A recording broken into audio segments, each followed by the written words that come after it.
Hello friends, this is day 3 where we are continuing our journey into Python programming.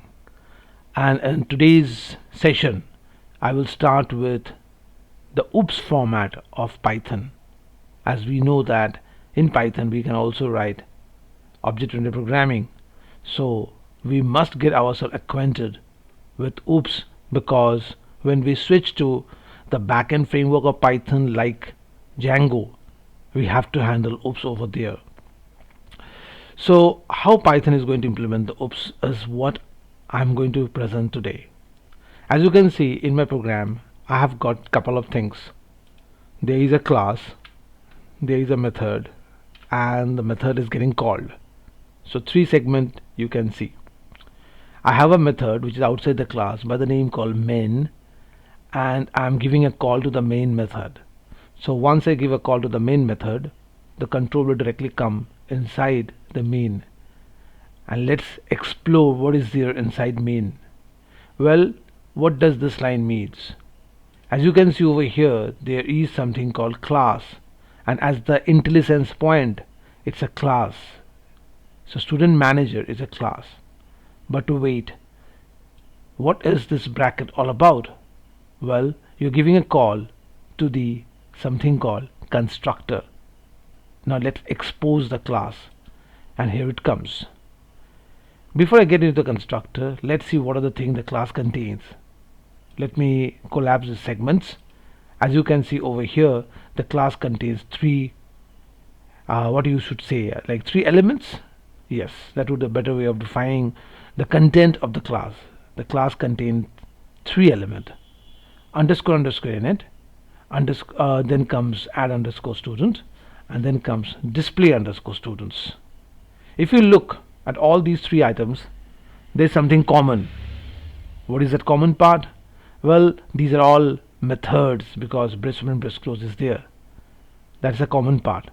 Along with that, if you notice, they have got the first argument as self. So what does this self refers to? Yes, exactly. And as you can see over here, that in this main function you will find that I have given a call to the add student, so add student is getting invoked. Here I have given a call to the display student, that is also getting invoked. But what about this underscore init? Am I calling this? Because we can see that add underscore student is getting called, display underscore student is also getting called. So these 2 are getting called some from somewhere. But what about underscore init? Are we not calling this? Well, that's an important question. Well, so that brings us to something very interesting, and that is called wait. Before I get into that question, again let's come back over here. These are methods that I can understand very well, but why did I put breast open over here? Well, do I find any method by the name student manager? I don't see. And I'm using the word called method. Like, what can be the synonym word of method? Well, you can use the word function, but it is more preferable to use the word method because your function is defined inside the class. So when you're defining a function within a class, the better term would be to go for method. Okay, so did I write any method called student underscore manager in my class? Well, I don't see. I hope you also don't see. So then what is the relevance of this? And that brings us to an important topic called constructor. When you're creating an instance, what does the term instance means? Well, you can say that I'm creating a variable of a class type. Okay, if I want to create a variable, like I can create a variable of int, string, bool, then can't I create a variable of a class type? Yeah, you can. Well, if you want to create a variable class type, then you need something called a constructor. And when you create a variable of a class type, don't call it as a variable, rather call it as an instance or an object. So what does this manager refers to? This manager refers to an object of the class student manager. And when you're creating an object, you need something called constructor. And this constructor is what refers to underscore init. So basically, when you're writing this piece of line, student manager brace close. So student manager is the name of a class, and brace close refers to the constructor. You're actually giving a call to underscore init. That means underscore init is referred as a constructor, and the way you call a constructor is by the class name followed by parenthesis, and that gives birth to something called an instance of a class or an object of a class. So let me just sum up this statement once again. The essence of this particular line was I wanted to create an object or a variable of a class. So the better term would be I want to create an instance of a class. Now when you're creating an instance of a class, you need a constructor, and this line refers to the constructor.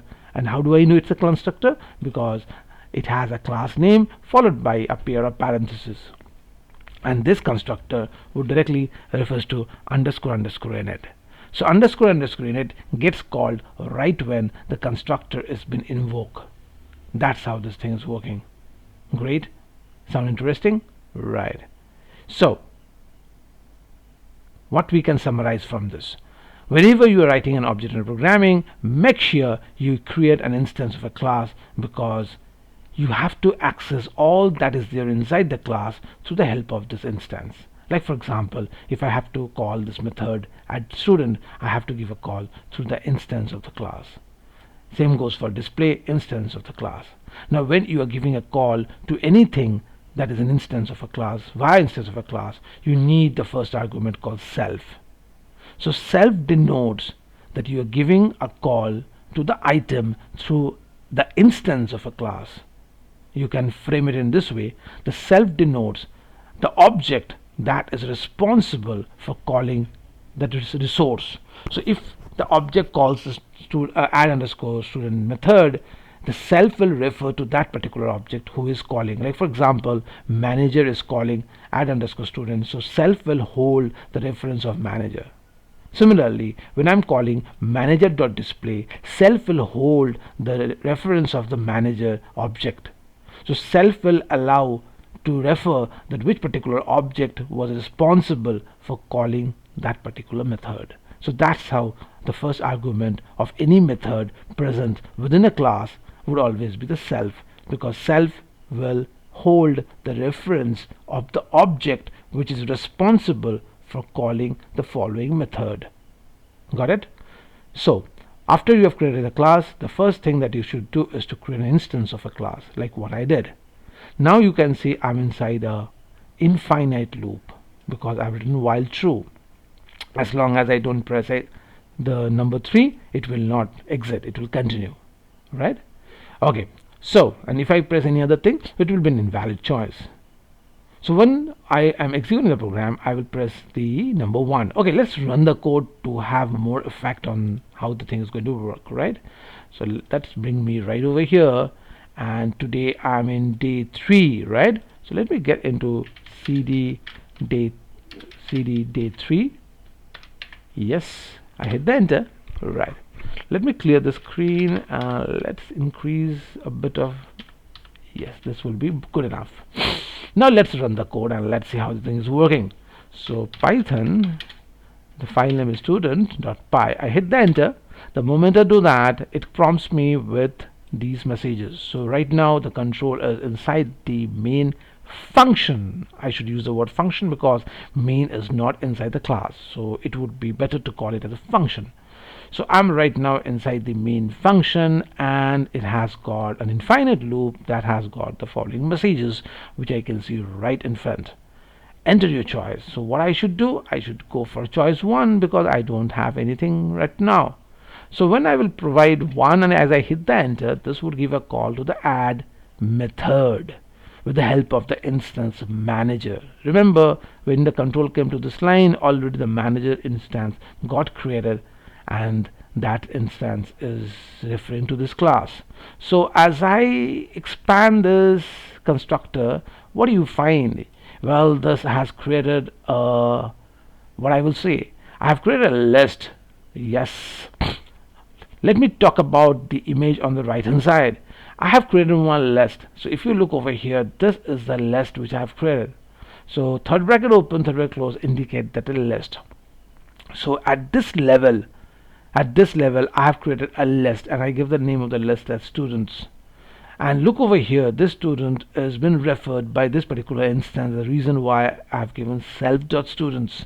Remember, when you are creating a resource which will be accessible via an instance or via an object, make sure that resource should always be prefixed by the keyword called self. So self indicate that which object is actually trying to handle the following resource. Remember this, okay? And that's the reason why we always pass the self as a first argument, either in constructor or in a method, so that I want to mention that this resource has been accessible via this instance. So for that reason, self is very important. That denotes which particular instance is responsible for calling the following resource. So over here the list is one of the resource, right? Okay, so it's an empty resource. At this point of time the list is empty. Great. Now when I come to the option number 1, this would expose my add function. So what am I supposed to do over here? I'm supposed to take 3 input from the user. Okay, let's go one by one. I hit the enter. It is prompting me to enter the name. So let me give the name as Peter, like what I did in the diagram. I hit the enter. It is prompting to enter the age. Suppose I go for 27. As I hit the enter, it will ask for the grade, and suppose the grade is B. Now once I did this, what actually happened? All these 3 input got saved in the respective variables name, age and grade. And now what I want to convert these variables together inside a dictionary, right? You have got curly braces over here. Relate to this diagram. So these are the keys: name, value is Peter, age, value is 27, and grade, which is a key, and the value is B. That creates a dictionary, right? So I hit the enter, the dictionary get created. But wait, this dictionary is local because I don't have got self over here. Do I have a self over here? The answer is no. And did I created this dictionary inside my init? The answer is no. Hence this dictionary is local to this particular function. So when the dictionary is local, how am I going to get the accessibility of this? Because I might have to access this from the display function, and this is resource is declared within the add student function or add student method. So when you declare something locally, you won't be able to get that in another method. So for that reason, what I'm doing is I'm putting this dictionary associated with my list with the help of the append method that comes with every list. And as I do that, it gets connected with the very first index. Remember, the student list was initially empty. So here I'm going to initialize my student list. So when you initialize the student list, naturally that would be at the 0th index, and the diagram shows at the 0th index the list is pointing to this particular dictionary. Really amazing, isn't it? So we are combining 2 different data structures which we have learned in D1 and D2, but at that point of time they were isolated, and now I have been able to connect these things together. So I can see that initially when I created the list inside my constructor, it was an empty list. But as I came to this particular method add_student, I have been able to combine the list with the dictionary together. And this dictionary, remember, is getting located into the first index, that is 0 index. So that means subsequently I can create more entries. Let me do that. As I hit the enter, the student record gets added successfully. Let's go and add a couple of more records just to have a similarity with the diagram which I have generated over here. So let's go for, again the choice is 1. I'm adding the name called John. I hit the enter, age is 28, and the grade is A, like what I did in the diagram. Now let's go for one more student, and this time I am adding my name, Swaroop, and I hit the enter. My age is 29, and the grade is, oh, I failed. That's very poor about it. So all the student record got added. Sound interesting, right? Now comes, I want to go for display. So as you can see over here, it's prompting me into the choice. So the moment I will press 2, the display method will get called. Remember, it will be called by the instance. So you have created one single instance, and all these things happening in context to that very instance. So I can create multiple instance also. If I do that, then that list will be related with that instance. That means the manager, this instance has got a list, and if I create another instance called manager 2, that list would be totally different. There is no association between resources in context to different instances, and that is one of the amazing feature of object-oriented programming. Don't worry, let me complete this program. I will talk about the theory part as well. So now I give a call to the manager display student method. The control will come right over here. Let me collapse this, and here it comes. And what I'm going to do, I'm going to display the method. I mean display the list with the help of enumerated method. Before that, I would just want to check whether the student list has got any data at all or not. What if I did not give any data initially? Without inserting student details, I can go for display. In that case, I'm just taking a preventive measure, that in case if the student list is not filled up with any data, then it will prompt me this particular message, and it will terminate from this particular function or this particular method. But the control will still be there within this particular program, because return means you're returning out of this function, and you will come back to the while loop, which is an infinite, right? So but this will not happen in this case, because the list already has got 3 dictionaries, hence it is not empty. So it will come right over here, and it will print the following message, that student details, and subsequently I will be seeing the output. Let's see the output first, and then we'll get to the explanation part. I hit the enter now, and as I do that, very nicely the output came. Look over here how the output has been shown. It started with a particular number, and how am I able to manage this? Now is the process where I have to iterate through each of the index that is there in the list. The iteration will start with a 0, then it will switch to 1, and then finally it will switch to 2. And there is no further dictionary present. The iteration will stop right over there. So let's see how this iteration is taking place. Since we are iterating over a list, there is an amazing function called enumerator. Enumerator, I can use it, which will be responsible for iterating through the list index. And you don't have to mention any index. But if you feel like, you can give one indexing number in order to display that number as an output, like what I did. So for that reason, I'm giving a call to the enumerator. The first argument is the list through which you want to traverse. And the second argument, if you want to come up with some indexing number, in case if you want to show to the end user, this is an optional parameter. If you don't give, no problem, it will start with 0, 1, 2. Even if you give it to start with 0, 1, 2, but it will show this number as an output, like as you can see in the formatted string. So let's see one thing. At each index of the list, I have got a dictionary. I repeat, at each index of a list, I have got a dictionary. So the start one, this one will get stored in the variable called idx, and the dictionary that is there at every index will store inside the student. So inside the student, I will be having the dictionary. So at the 0 index, I have got this dictionary. That dictionary got stored inside the student. And now we are writing the format string. So how the format string is working, first I'm printing the ID that started with the 1, which gradually incremented from 1, it became 2 and then 3. So that ID has been shown over here. Now I have a string called name, and look over here. Since student is a dictionary, so I can easily target this particular key called name, and that's what I did with third bracket. Remember, whatever key name you have given, exactly that what you have to match, and the case is also important. I gave it an uppercase, so I wrote it in uppercase. Okay, so there is a key called name that is present inside this list at the 0th index. Remember, this is the 0th index content which you are seeing. So student is referring to this entire dictionary. So student within third bracket name will refer to the Peter, and that what we can see right over here. Peter is there. Age, then it traverses to the age, and then it traverses to the grade. So subsequently you see all the 3 keys in context to the first dictionary present at the 0th index, and then automatically enumerator iterates to the second index and picked up the second dictionary stored inside the student and printed them, and then enumerator went to the third one, picked up the third dictionary stored inside the student, and then it traversed through all the keys that is present, and gradually you saw the output.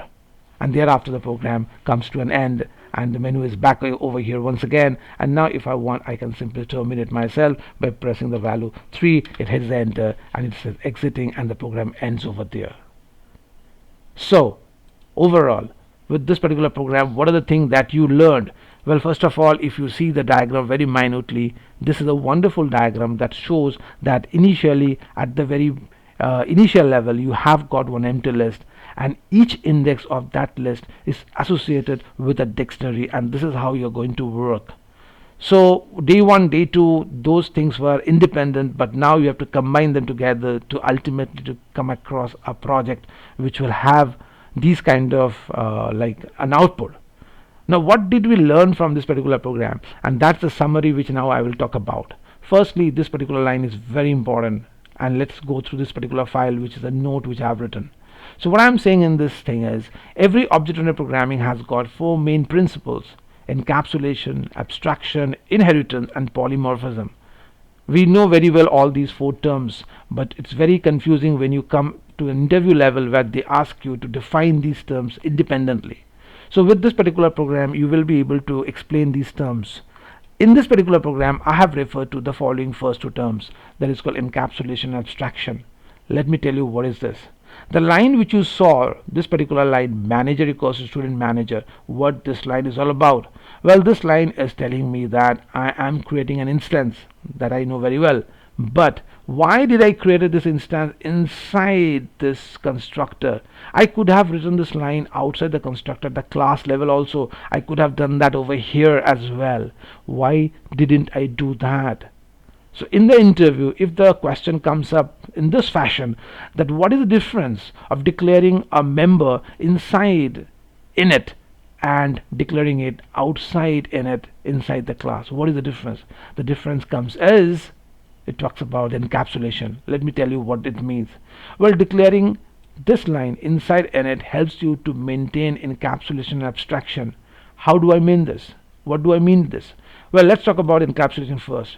Encapsulation means binding data and method together within a class and restricting the direct access to the data. Each student manager object manage its own list of students. This is very important.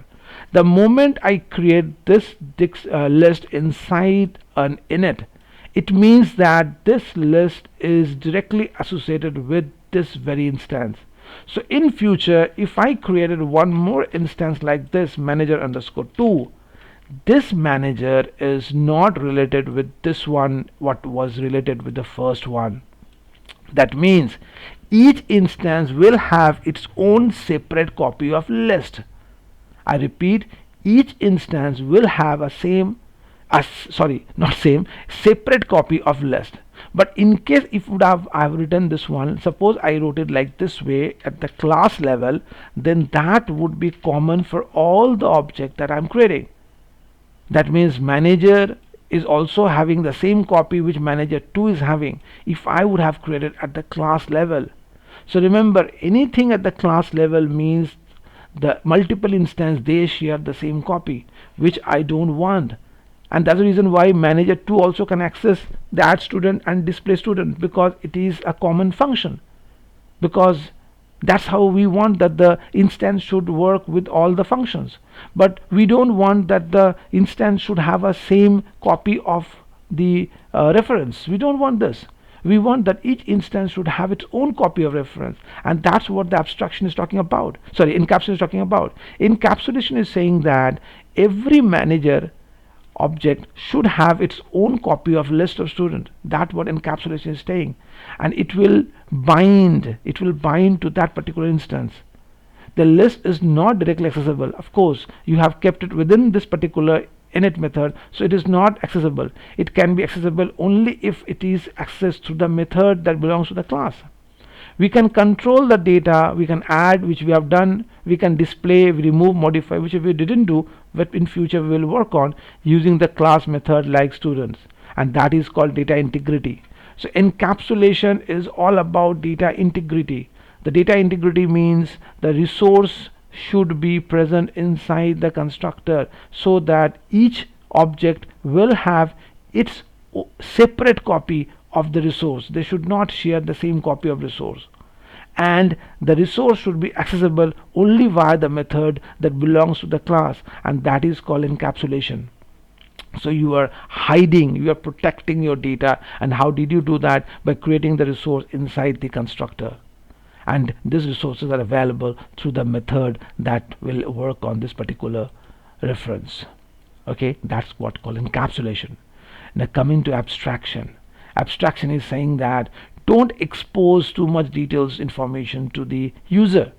So abstraction means hiding the complex implementation detail and exposing what is just necessary. So when you saw the output, like the output which you saw over here, did that output made anything? Did the user got any clue that behind the scene there is a list, and the list, each index associated with a dictionary? Any reference did they get? No, it's a very neat and clean, very simple. It just came up with this menu, and one by one you input you gave the input, and then eventually you got the output. So you're hiding all complexities, you're not exposing them in front of the user, like what I did.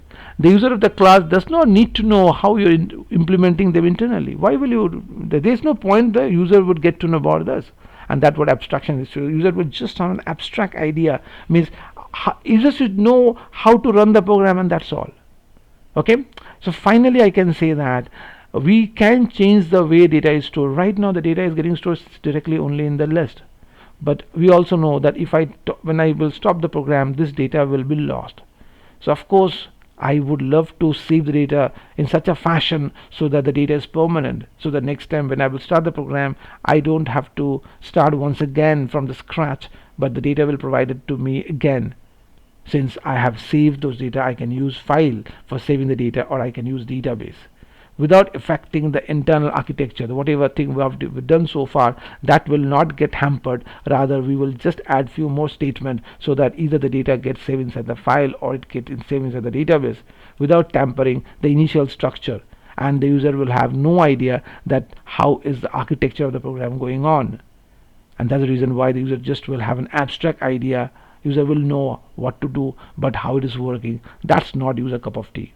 So finally I can say that the student is a list where each index of the list has got one dictionary, and this dictionary contains the key value pairs. And that's where we come to an end of day 3. So we saw that how do we write a simple class, a simple main method who provide me with the menu, along with that an instance getting created, and that instance is referring to the methods that belong to the class. And eventually we achieve the two fundamental properties, that is called encapsulation and abstraction. Okay, with that we come to an end of day 3. This is just a beginning session of your OOPS journey. More things are going to come across, because OOPS is very important in context to Django, and that's what we are targeting. Okay, so see you soon in my next video. Until then, have a nice time. Bye bye.